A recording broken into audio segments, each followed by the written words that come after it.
Boa noite a todos, sejam todos muito bem-vindos e é com muita alegria que vamos trabalhar hoje o conteúdo do nosso Evangelho, o livro, o capítulo dos 100 Perfeitos, que é um dos capítulos mais bonitos do nosso Evangelho, que precisamos ler, reler e nos aprofundarmos nele.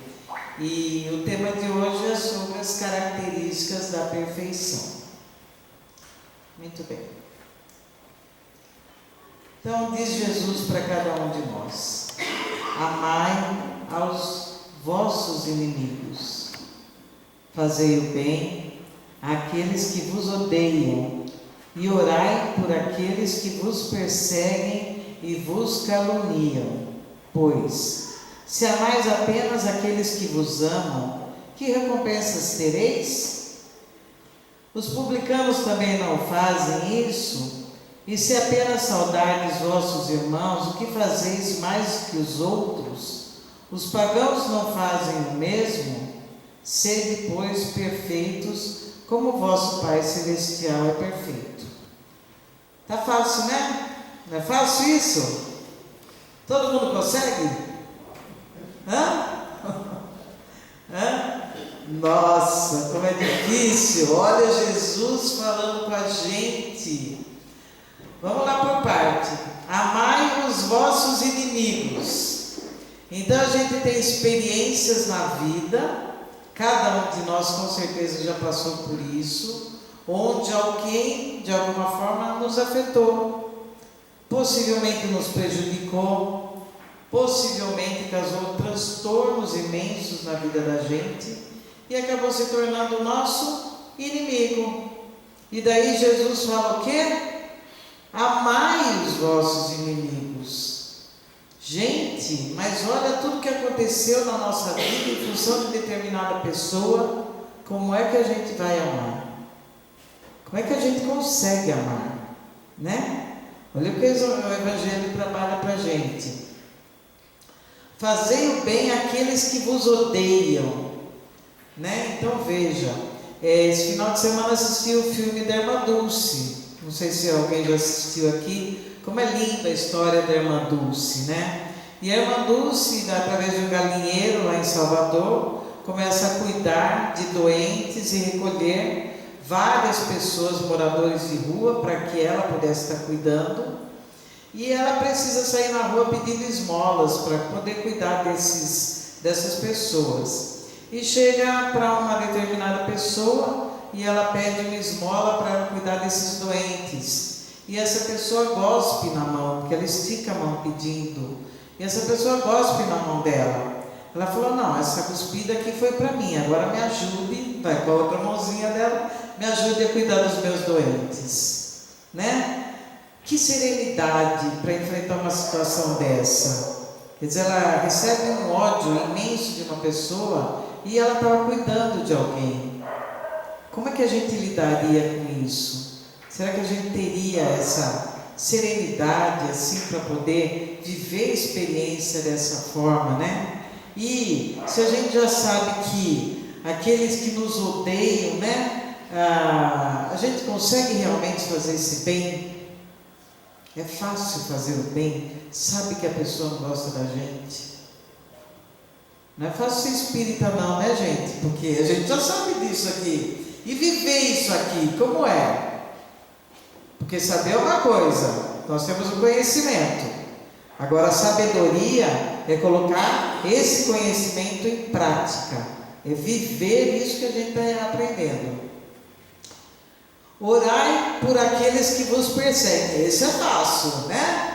Porque a gente pode rezar todo dia, ele nem sabe que a gente está rezando para ele, né? Mas a gente está fazendo o nosso papel. Eles nos perseguem, olha que triste. Como é que o ser humano faz uma escolha dessa, me perseguir na vida, querendo me prejudicar? Mas que bom que não sou eu que estou fazendo isso. Eu não estou perseguindo ninguém, nem querendo prejudicar ninguém na minha vida. Mas eu estou recebendo isso. Então eu consigo orar por ele, né? Muito bem. e que nos caluniam, né? Está cheio de gente caluniando aí. Pois se a gente amar apenas aqueles que nos amam, que recompensa tereis? O que a gente conseguiu? Não é fácil amar aqueles que a gente gosta? Amar uma irmã Dulce, uma Madre Teresa, um Chico Xavier, um Divaldo Pereira Franco, pessoas boníssimas, de coração maravilhoso, espíritos elevados. Esse é muito fácil a gente amar. Mas que recompensa eu vou ter? É isso que Jesus está falando. A gente vai ter alguma recompensa? Se a gente só ficar nisso, eu gosto da Ruth, a Ruth gosta de mim, pronto, está tudo certo. Né? Que recompensa a gente vai ter? O que nós aprendemos? O que nós renunciamos? O que nós transformamos em nós para realmente entender esse Evangelho amando os nossos inimigos? Os publicanos também não fazem isso. Os publicanos eram os cobradores de impostos, né? Então os cobradores de impostos eram aqueles que eram os mais odiados, porque eles iam lá, retiravam das pessoas que trabalhavam o tributo.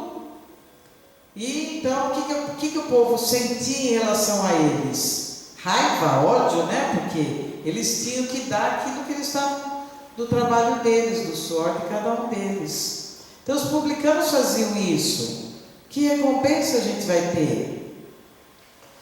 E se a gente só saudar os nossos irmãos e fazemos mais o que os outros? Não fazemos nada mais. Então nós não entendemos o Evangelho. Os pagãos também fazem isso? Sim. Mas o capítulo hoje é o sede perfeitos. Então a perfeição é um grau de elevação moral do Espírito eterno que somos. Como é que a gente se eleva? Através das nossas palavras, pensamentos e atitudes.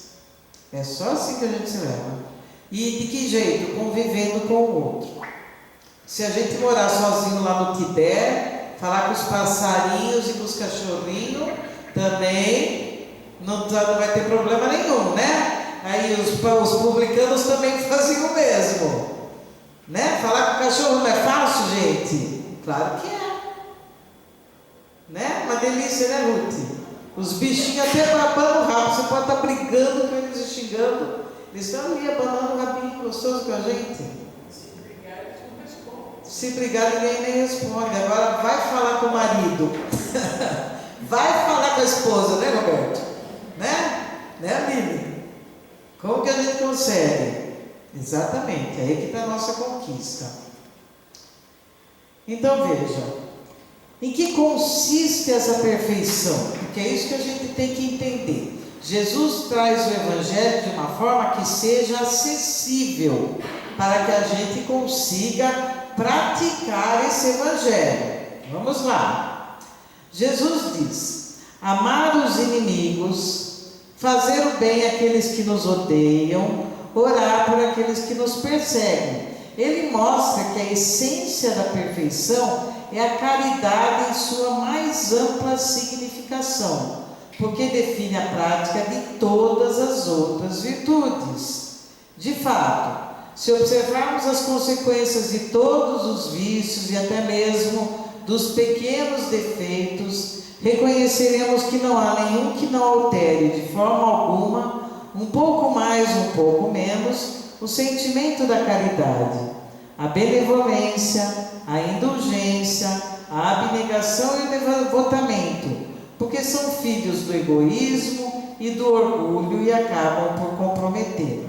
Quer dizer que então, para a gente atingir esse grau de amor, esse estado de perfeição, nós temos que chegar no entendimento da caridade, na sua significação, porque ela define todas as outras virtudes.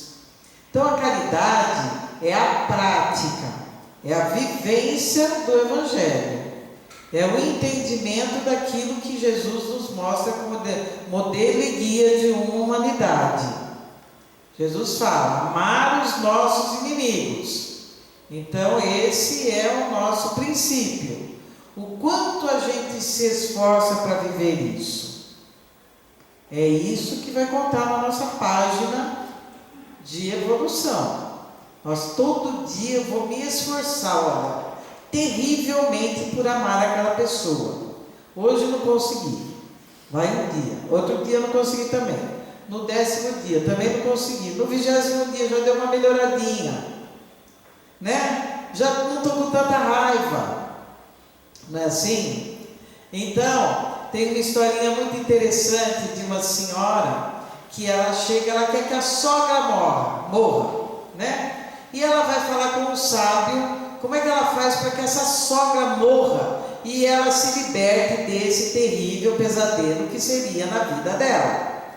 Daí o sábio fala assim, ó, por 40 dias você vai fazer o seguinte, você vai sentar com ela um pouquinho e conversar. Por 40 dias você vai dar um pouquinho de atenção para ela. Então no primeiro dia foi um segundo, né? Segundo dia já passou por 1 minuto. Terceiro dia 1 minuto e meio. O 20º dia já estava com 10 minutos de papo, né? Quando chegou no 30º dia já tinha 1 hora de conversa. Quando ela completou os 40 dias, ela voltou com o sábio. O sábio, olha, agora eu já entendi qual foi o recado. Eu não quero mais que ela morra, porque um pouco de atenção que eu acabei dando, nós nos tornamos mais amigas. E agora eu posso conquistar uma grande amiga, né? Então, ela mudou, ela resolveu fazer a coisa de forma diferente. Ela compreendeu a experiência de forma diferente. E ela agiu, né? Praticando a caridade na sua essência mais ampla e significativa, a vivência daquilo que a gente precisa ter. Ai, Cris do céu, mas é tão difícil, você não tem noção, a pessoa o inimigo que eu tenho na minha vida. É verdade, a gente pode admitir que temos os piores inimigos até. A gente vê isso a rodo, porque o ser humano é repleto de imperfeições. E as convivências é onde trazem os maiores transtornos nos relacionamentos.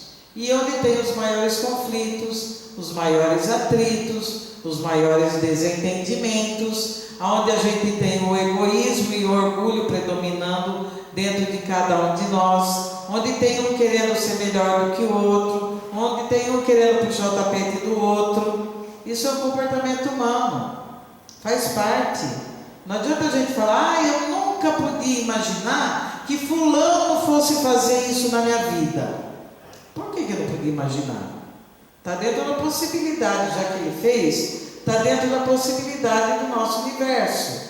Agora compete a cada um de nós compreender o que a gente tem a aprender com esse tipo de conduta, com esse tipo de experiência, com esse tipo de comportamento, daquilo que aconteceu na vida para cada um de nós. Se a gente for em busca da compreensão do fato em si, daquilo que aconteceu, e nós trabalharmos aqui a benevolência, a bondade, a indulgência, a aceitação do que o outro é, a abnegação, renúncia daquilo que somos, e o devotamento para a compreensão, virtudes tão necessárias aos espíritos eternos que somos. E isso é a caridade. Então a gente pega a situação, começa a tirar o nosso orgulho, tirar aquilo que magoou, para compreender nessa experiência o que é necessário a mudança em mim.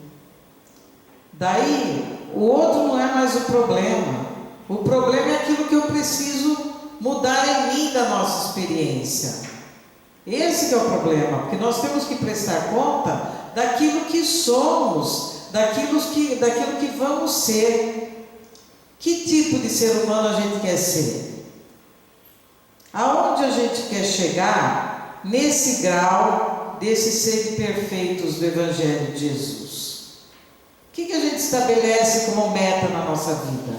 Porque não adianta a gente colocar como meta na nossa vida, eu preciso me formar, fazer pós-graduação, ser PhD, tirar mestrado, conhecer o exterior, falar 3 línguas, ter carro, ter casa, ter isso, mas e quanto de humano a gente coloca no nosso planejamento de vida?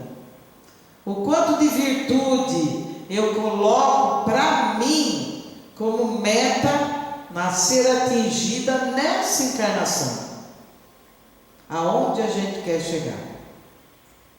Porque se falar, não, nós temos que atingir X de status social é uma coisa, mas atingir um grau de humanidade é outra. E nós estamos aqui para atingirmos um grau de humanidade. Que a qualquer momento a gente sai desse mundo, sai dessa vida, sai desse corpo, adentra o mundo espiritual com essas virtudes que a gente trabalhou em nós. A gente não adentra se vai falar inglês, alemão, italiano, se eu fui PhD, se eu fiz pós-graduação, mestrado. Isso não importa para nós no mundo espiritual, porque isso são valores aqui da terra, que são importantes, com certeza, mas que não estarão conosco pela eternidade. O que estará conosco pela eternidade são nossos valores morais, esses sim estarão conosco. Muito bem. E daí os nossos, aqui, se observarmos as consequências de todos os vícios, até mesmo dos pequenos defeitos, reconheceremos que não há nenhum deles que altere de forma alguma o sentimento de caridade. Então a caridade a gente pode viver e praticar na nossa pequenez de forma grandiosa. Um bom dia com alegria, um abraço fraterno, ouvir alguém. Mas leva tempo, depende, né? Dá uns 10 minutinhos aí que a gente consegue salvar um pouquinho, né, Cris? 10 minutinhos. Todo mundo consegue? Sim. Então a caridade, a vivência do Evangelho de Jesus, ele não exige de cada um de nós uma vida igual a Divaldo Pereira Franco, igual a Chico Xavier, Irmã Dulce, Madre Teresa. Esses sim eram missionários, dedicaram a vida à prática da caridade. Mas a nossa caridade, ela é pequenininha, está dentro de casa, está na nossa convivência mais íntima, está na paz que a gente dá para o outro que convive conosco, está na libertação do nosso egoísmo, está na nossa humildade. São pequenas coisas que podem ser conquistadas por todos nós, com certeza. Portanto, nós vamos falar bastante disso, né? Amar os inimigos é não lhes guardar ódio, nem rancor, nem desejo de vingança. É perdoar-nos sem pensamento oculto e sem condições.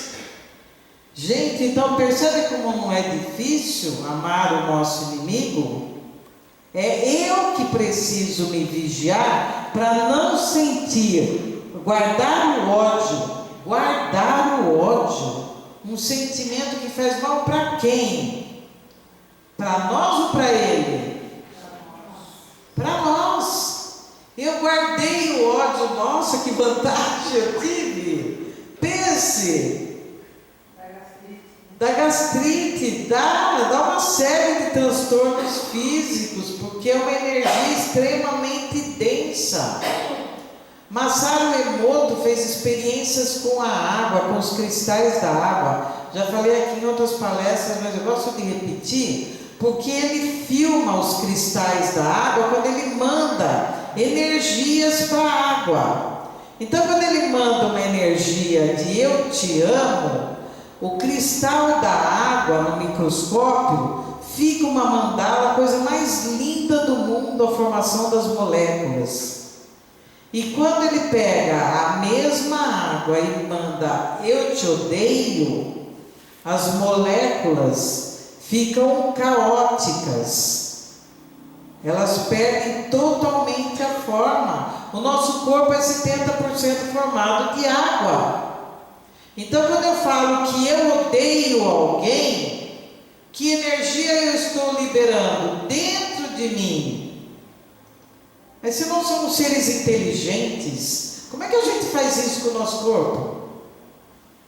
Como é que a gente... O outro nem sabe que a gente está sentindo ódio dele, ó. E eu estou me prejudicando. Ou seja, voltamos à ideia de tomarmos o veneno e queremos que o outro morra. Olha aí. Como é que o outro vai morrer se o veneno está dentro de mim? Possível. Então, como é que a gente vai pensar em guardar ódio, guardar rancor? Tá bom, fiquei rancorosa, me afetou, mas não vamos permitir que isso dure muito tempo dentro de nós. Vamos deixar passar. Através de que atitude? Através do perdão. Se eu tiver desejo de vingança também, a quem eu estou prejudicando? O outro? Eu levei 1 ano arquitetando me vingar de alguém. Olha isso. O que eu fiz nesse ano da minha vida? Se a lei é de amor, se a experiência é para amarmos o inimigo, eu vou planejar uma vingança porque ele me prejudicou, então eu tenho que me vingar? De que jeito? Então o que a gente entendeu do Evangelho? Nada. O que a gente vai viver do Evangelho? Nada. E daí a gente adoece, e daí a gente vai no médico, e o médico passa para outro médico, que passa para outro médico, que passa para outro, que pede exame, que pede um batalhão de exames, e ninguém descobre o que a gente tem, e de repente a gente tem ódio, a gente tem rancor, a gente tem desejo de vingança, e quer que o médico dê um comprimidinho, para que isso tudo mude dentro de cada um de nós. De que jeito? O que o comprimido, quantas gramas, Cristiano, tem um comprimidinho? Qual que é um pequenininho, 20 gramas, 5 miligramas? O que isso pode fazer dentro de um comportamento desse, que às vezes está dentro de cada um de nós? Sendo que o grande remédio é o perdão. O perdão. Eu perdoo o que me fizeram. Eu perdoo. E o outro precisa saber? Não, eu preciso saber. Porque eu não vou desejar o mal. Eu não vou guardar o ódio, nem o rancor, e nem querer a vingança. Eu vou trabalhar todo dia em mim o perdão. Porque essa experiência permitiu que a gente transformasse a nossa energia em algo de amor. Então isso aqui a gente consegue fazer, ó, Evangelho capítulo 12, né, o item 3 do Evangelho. E ó, nosso mestre Chico: corrigirás o mal com o bem, afastarás a agressão com a paciência, extinguirás o ódio com o amor, desfarás a condenação com a bênção. Então essa é outra face. São atitudes totalmente contrárias àquela que nós recebemos. Nossa, mas por que será que a gente tem que fazer isso enquanto o outro está fazendo aquilo? O que o outro está fazendo, deixando de fazer, não é mais problema nosso. Nosso problema é aqui, é corrigir. E corrigir o mal com o bem. Eu recebi o mal, o que eu dou em troca? O bem. Ninguém falou que é fácil. Nós não estamos falando que é fácil. Nós estamos falando que isso exige muita renúncia e abnegação de cada um de nós. Compreensão e entendimento do outro. Isso sim. Ninguém falou que era fácil. É difícil. Mas é uma vida que vale a pena ser vivida. Porque daí sim nós compreendemos o Evangelho. Daí sim a gente entendeu o que é amar o nosso inimigo. Não estamos indo lá abraçar, cortejar, mas a gente está devolvendo o mal que a gente recebe com uma prece, com uma energia positiva. Pode ser que hoje eu não consiga mandar, depois da manhã eu consigo. É um esforço, é um empenho que a gente faz, né? A agressão com a paciência. Gente, como está o nosso universo? Como todo mundo anda agressivo? E o que a gente devolve é outra agressividade. Se um vem com uma pedra, o outro devolve com duas. Não leva o desaforo para casa. Azar seu, né?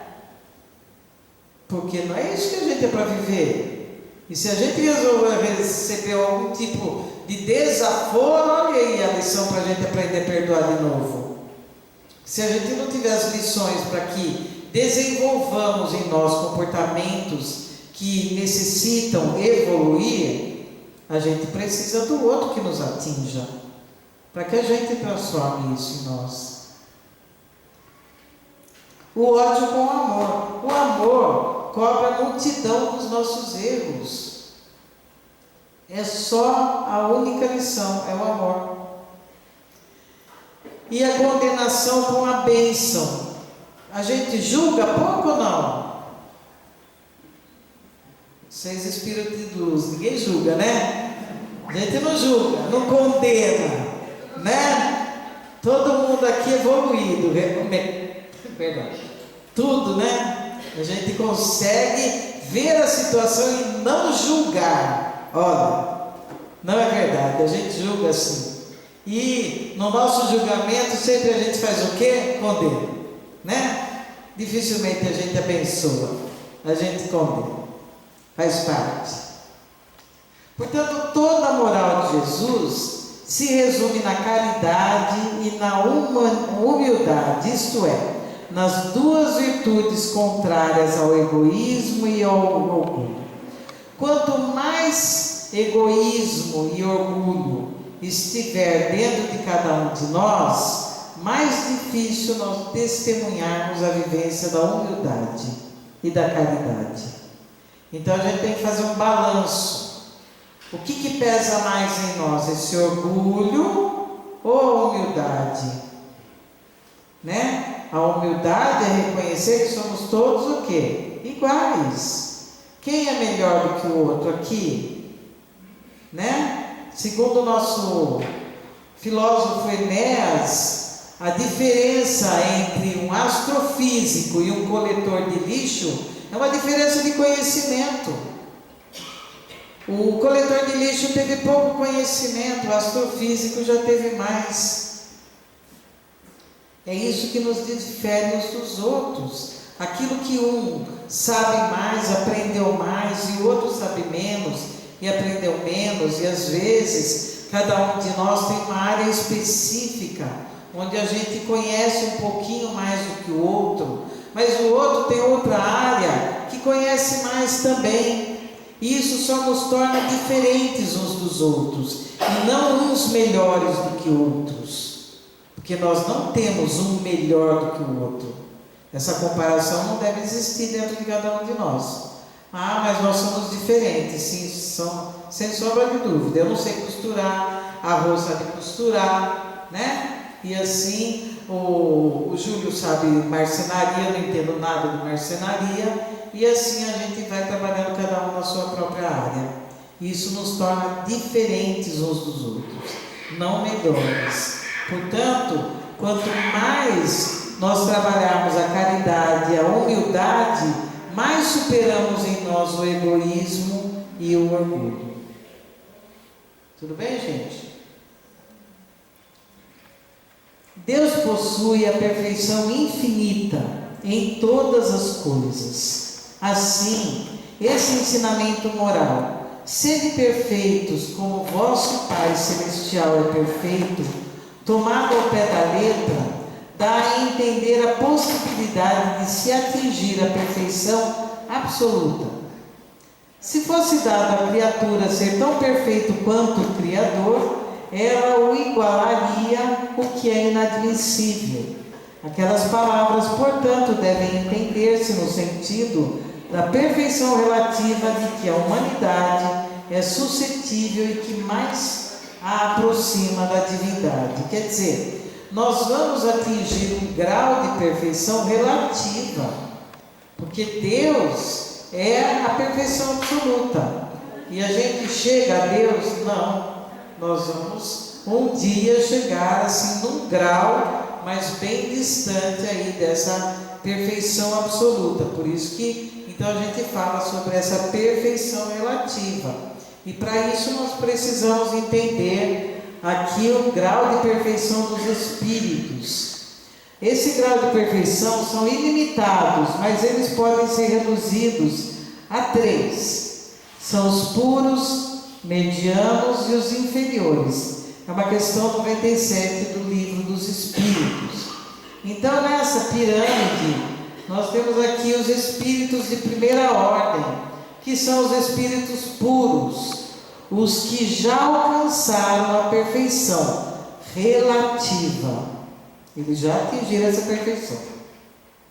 Os espíritos de segunda ordem, o predomínio do espírito sobre a matéria, ele tem o desejo de fazer o bem, mas ainda predomina o espírito sobre a matéria. Nessa ordem, nós temos 4 classes de espíritos: superiores, os espíritos de sabedoria, os sábios e os benevolentes. Daí nós temos os espíritos de terceira ordem, que somos nós, planeta de expiação e provas.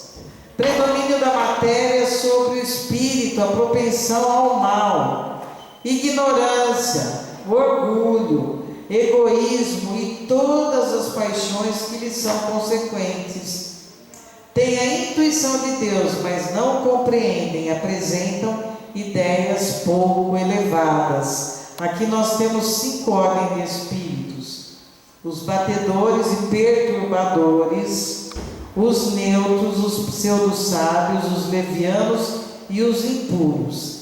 Essa classificação foi dada no Livro dos Espíritos, pelos Espíritos a Allan Kardec, que foi uma forma de nós compreendermos a ordem e as classes de vários espíritos.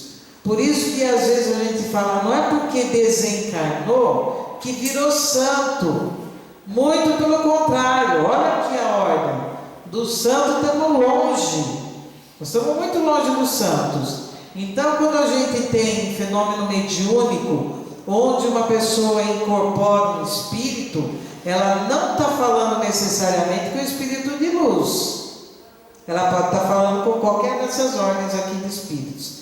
Principalmente os pseudo-sábios, os que se metem como entendido e que não entendem coisa nenhuma, né?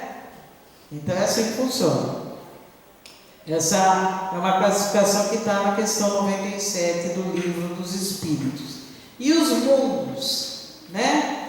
Segundo o grau de adiantamento dos seus habitantes, nós temos várias ordens de mundos. Os primitivos, onde ocorreram as primeiras encarnações da alma humana. O planeta de provas e expiações, que é o nosso planeta Terra, onde predomina ainda o mal. Os planetas regeneradores, almas que ainda têm o que expiar. Os mundos felizes, onde o bem se sobrepõe. Os mundos celestes ou divinos, a morada dos espíritos puros, onde reina só o bem. Está no capítulo 3 do Evangelho segundo o Espiritismo.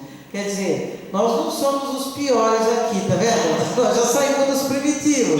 Nós estamos aqui, ó, provas e expiações, onde toda essa transformação que a gente anda vendo no nosso planeta para chegarmos a esse mundo de regeneração, né? É esse esforço que compete a cada um de nós fazer esse bem, viver essas virtudes, amar os nossos inimigos, para que a gente saia logo desse grau, desse estágio, e passe para um estágio onde ainda vai ser bem melhorzinho do que a gente vive aqui, né? Porque aqui está dizendo que o mal predomina. A gente vê isso o tempo todo, gente. Vê infelizmente, hoje nas redes sociais, nos noticiários, né? Quanta maldade a gente ainda vê por esse mundo. Nós temos guerras. Alguém pode apertar um botão e acabar com um país inteiro. Como é que o ser humano cria algo dessa grandeza na inteligência dele para exterminar a própria espécie? Né? Como diz, os ratos não criariam a ratoeira para eles mesmos serem pegos, mas o ser humano criou uma bomba. Então o predomínio do mal ainda é do nosso planeta, mas compete a cada um de nós mudar essa história, mudar essa vibração, mudar esse comportamento, através do quê? Do entendimento do Evangelho de Jesus. Portanto, através da pluralidade das existências, uma vez que somos espíritos imortais, e a partir das múltiplas encarnações que nós acumulamos esses aprendizados, passamos por provas e expiamos erros do passado com o intuito de evoluir. Assim percorremos as diversas classes de espíritos até atingir esse estado de perfeição relativa, né? Só através das vidas sucessivas. Não tem jeito de uma única vida a gente conseguir um patamar de evolução para sairmos dos espíritos impuros para chegarmos nos celestes. Isso não vai acontecer. Nós temos que ir de degrauzinho em degrauzinho, né? Sabendo, reconhecendo tudo em nós que pode ser transformado para que isso aconteça.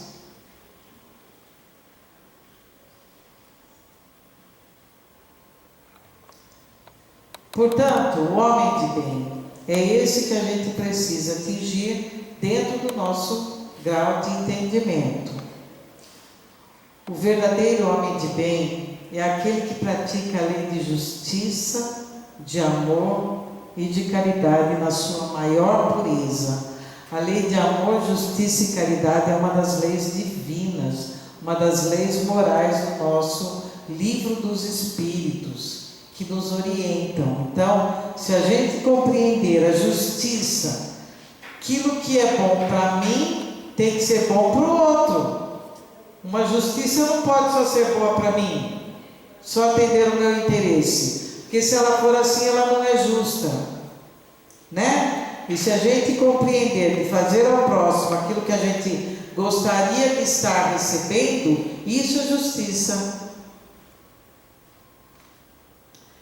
A gente questiona a sua consciência sobre seus próprios atos. Quando a gente dorme, então a gente pergunta para nós, no nosso travesseiro: como foi o meu dia de hoje? Eu prejudiquei alguém? Eu tirei a paz de alguém? Eu feri alguém? Eu ajudei alguém? Seria a nossa consciência falando com a gente. O que a gente fez no nosso dia. O homem de bem tem fé em Deus, na sua bondade, na sua justiça e na sabedoria divina. Tem fé em Deus. Se aquilo que está acontecendo como experiência na minha vida aconteceu para mim, não para Ruth, eu entendo que Deus, na sua infinita bondade e misericórdia, nos trouxe um aprendizado, a necessidade de um aprendizado que é meu, não é de outro. Então aquilo que está acontecendo na nossa vida é aquilo que realmente precisa acontecer. Então o outro é só um instrumento para que essas experiências aconteçam e a gente saiba como lidar com isso, né? Fé em Deus. Eu tenho fé em Deus. O que está acontecendo está tudo certo. Sabe que nada acontece sem a sua permissão. Tem fé no futuro. Por isso, coloca os bens espirituais acima dos bens temporais. Então, o futuro, que a gente sabe que vamos sair desse mundo, que a gente vai sair dessa vida, o que é que vai pesar para cada um de nós? Os bens espirituais ou os materiais? O que a gente vai levar?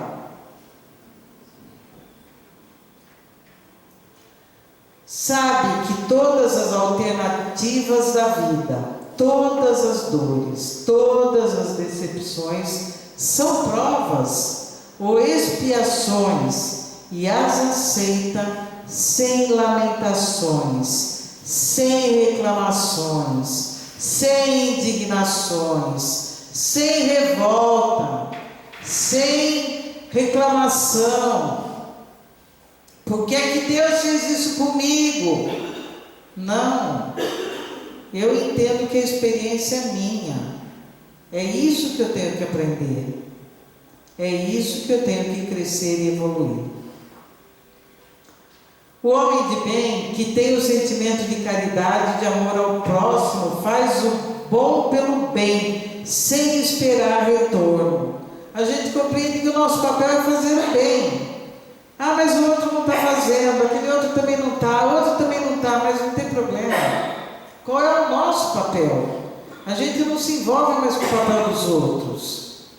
A gente vai e faz aquilo que a gente sabe que é necessário fazer.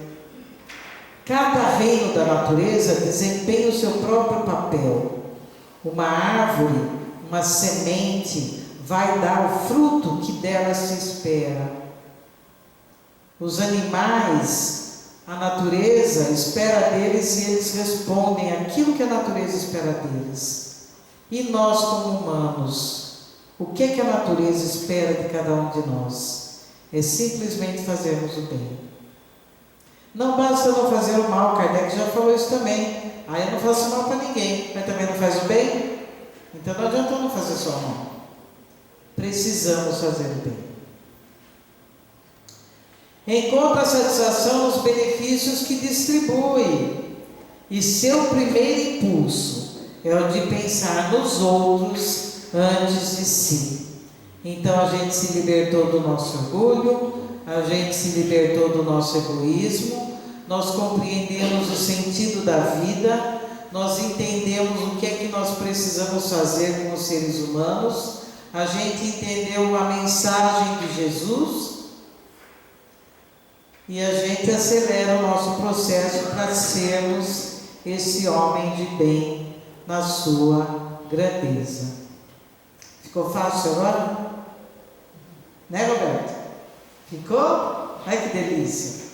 Né? Muito bem. E agora a gente vai encerrar com uma musiquinha aí para alegrar aí a nossa noite. É muito bonitinho.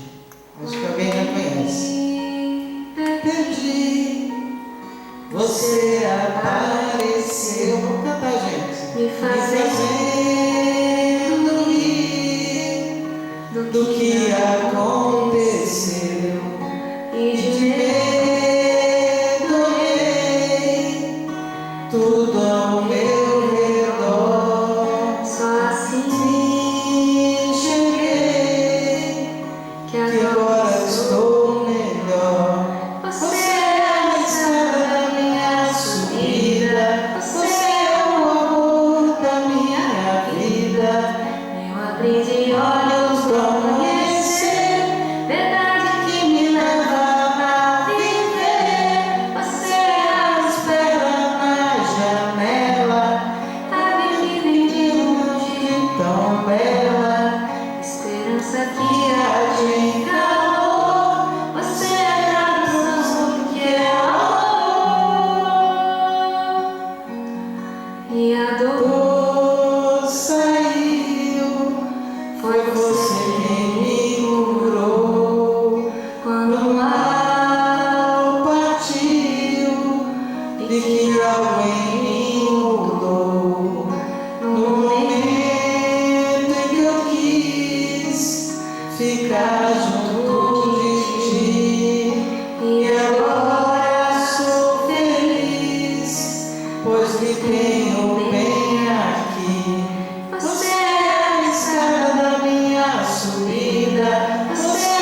oportunidade. Se alguém tem alguma questão, queria fazer alguma pergunta, tuas ordens.